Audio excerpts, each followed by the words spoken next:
Big boss season 4-ന് ശേഷം doctor Robin രാധാകൃഷ്ണന് ഒട്ടനവധി achievements കിട്ടിയിട്ടുണ്ടായിരുന്നു. അദ്ദേഹത്തിന് ആ ഒരു സീസണിൻ്റെ വിന്നറാവാൻ പറ്റിയില്ലെങ്കിലും ബിഗ് ബോസിൻ്റെ ഹിസ്റ്ററിയിൽ തന്നെ ഏറ്റവും കൂടുതൽ അച്ചീവ്മെൻറ്റ്സ് കിട്ടിയ ഒരു വ്യക്തിയാണ് ഡോക്ടർ റോബിൻ രാധാകൃഷ്ണൻ. നമ്മുടെ പോപ്പുലർ ഫേസ് അവാർഡ്, പിന്നെ ഏറ്റവും അവസാനം കിട്ടിയ ഗോൾഡൻ വിസ, അതുപോലെ തന്നെ യൂത്ത് ഐക്കൺ അവാർഡ്.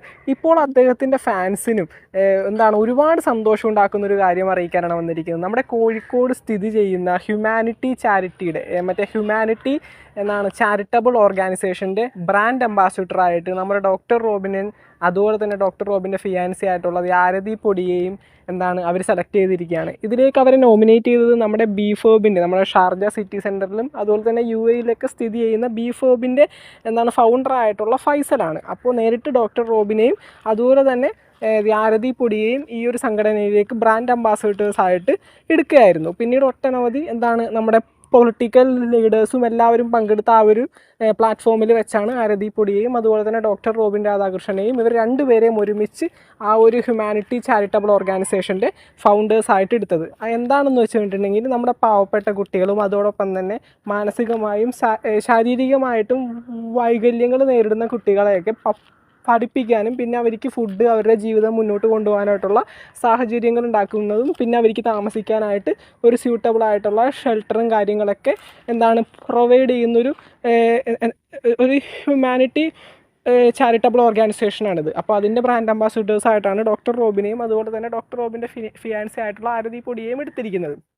ഒട്ടനവധി പേര് പോസിറ്റിവിറ്റി കാണണ്ട, പക്ഷേ മോശം പറയുന്ന ഒരുപാട് പേര് ഇതിൻ്റെ ഇടയിലും വന്നിട്ട് എന്തിനാണ് ചാരിറ്റിക്ക് ബ്രാൻഡ് അംബാസിഡേഴ്സ് എന്തിനാണെന്ന് ചോദിക്കുന്ന കുറേ പേരുണ്ട്. ഞാൻ ചോദിക്കട്ടെ, ഇപ്പം നമ്മൾ സോപ്പിന്, പേസ്റ്റിന് ഇത്തരത്തിലുള്ള കാര്യങ്ങൾക്കൊക്കെ പരസ്യം കൊടുക്കുന്നുണ്ട്. അതിനൊക്കെ ബ്രാൻഡ് അംബാസിഡേഴ്സായിട്ട് കോടിക്കണക്കിന് രൂപ മുടക്കിയിട്ട് മോഹൻലാലിനെയും ഷാറൂഖ് ഖാനെയും അതുപോലുള്ള വലിയ വലിയ ആക്ടേഴ്സിനെയൊക്കെ വെക്കുന്നുണ്ട്.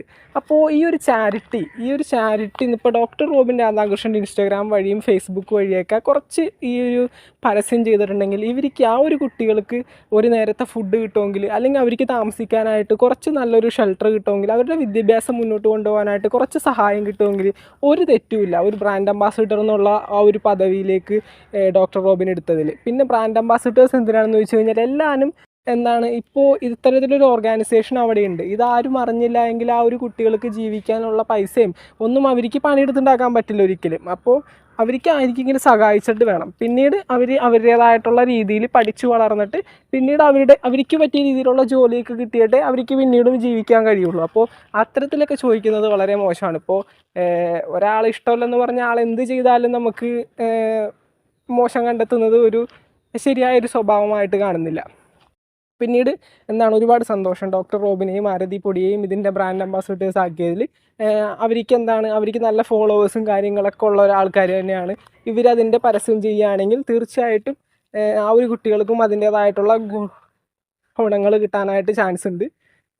ഡോക്ടർ റോബിൻ്റെ ആ ഒരു ഫെയിം ഇപ്പോഴും ഒട്ടും തന്നെ പോയിട്ടില്ല എന്നുള്ളതിൻ്റെ ഏറ്റവും വലിയൊരു എക്സാമ്പിളാണ് ഈ ഒരു ചാരിറ്റബിൾ ഓർഗനൈസേഷൻ്റെ ബ്രാൻഡ് അംബാസിഡർ ആയത്. ഇപ്പോൾ പോപ്പുലർ ഫേസ്, നമ്മുടെ ഗോൾഡൻ വിസ, അതുപോലെ തന്നെ യൂത്ത് ഐക്കൺ അവാർഡ് എല്ലാം ഡോക്ടർ റോബിൻ ആ ഒരു ബിഗ് ബോസിൻ്റെ പ്ലാറ്റ്ഫോമിൽ നിന്ന് തന്നെ വന്ന് വാങ്ങിയതാണ്. ഇപ്പോൾ ബിഗ് ബോസിൻ്റെ ഹിസ്റ്ററി എടുത്ത് നോക്കിക്കഴിഞ്ഞാൽ തന്നെ ഇത്രയേറെ ഫാൻ ബേസ് ഉണ്ടാക്കിയെടുത്ത ഒരാൾ ബിഗ് ബോസിൽ ഇതുവരെ വന്നിട്ടില്ല എന്നാണ് എനിക്ക് തോന്നുന്നത്. അപ്പോൾ ബിഗ് ബോസിന് നമ്മുടെ ലാംഗ്വേജ് മാത്രമല്ല, ഹിന്ദി എടുത്താലും തെലുങ്ക് എടുത്താലും ഏതൊരു ലാംഗ്വേജ് എടുത്ത് നോക്കിക്കഴിഞ്ഞിട്ടുണ്ടെങ്കിലും ഇത്രയേറെ ഫാൻ ബേസ് ഉണ്ടാക്കിയെടുത്ത ഒരു കണ്ടസ്റ്റൻറ്റ് ഒരിക്കലും ബിഗ് ബോസിൽ ഉണ്ടായിട്ടില്ല. ഈവൻ അദ്ദേഹത്തിന് അതിൻ്റെ വിന്നറാവാൻ പറ്റിയില്ലെങ്കിൽ തന്നെ ഒരുപാടധികം ആളുകളുടെ സ്നേഹം പിടിച്ചു പറ്റാനായിട്ട് തീർച്ചയായിട്ടും സാധിച്ചിട്ടുണ്ട്. അതുകൊണ്ട് തന്നെയാണ് ഇത്തരത്തിലുള്ള അച്ചീവ്മെൻറ്റ്സ് ബിഗ് ബോസ് സീസൺ 4 തീർന്ന് 5 കഴിഞ്ഞ് 6 തുടങ്ങുന്ന ഈ ഒരു സാഹചര്യത്തിലും അദ്ദേഹത്തിൻ്റെ ഫെയിം ഒട്ടും കുറയാതെ അദ്ദേഹത്തിന് ഇത്തരത്തിലുള്ള അച്ചീവ്മെൻറ്റ്സും കാര്യങ്ങളൊക്കെ കിട്ടുന്നത്. അപ്പോൾ ഇനിയും ഇതുപോലെ തന്നെ മുന്നോട്ട് പോകട്ടെ. വളരെ സന്തോഷം ഈ ഒരു വാർത്ത കേട്ടതിൽ, നിങ്ങൾക്ക് അറിയിക്കാനും വളരെ സന്തോഷം. അപ്പോൾ ഡോക്ടർ റോബിൻ ഇഷ്ടമുള്ളവർ തീർച്ചയായിട്ടും കമൻറ്റ് ചെയ്യുക. ചാനൽ സബ്സ്ക്രൈബ് ചെയ്യാത്തവർ തീർച്ചയായിട്ടും സബ്സ്ക്രൈബ് ചെയ്യാൻ ശ്രമിക്കുക. വീഡിയോ ലൈക്ക് ചെയ്ത് കാണുന്നവർ തീർച്ചയായിട്ടും ഒന്ന് ലൈക്ക് ചെയ്യാൻ ശ്രമിക്കുക. Thank you.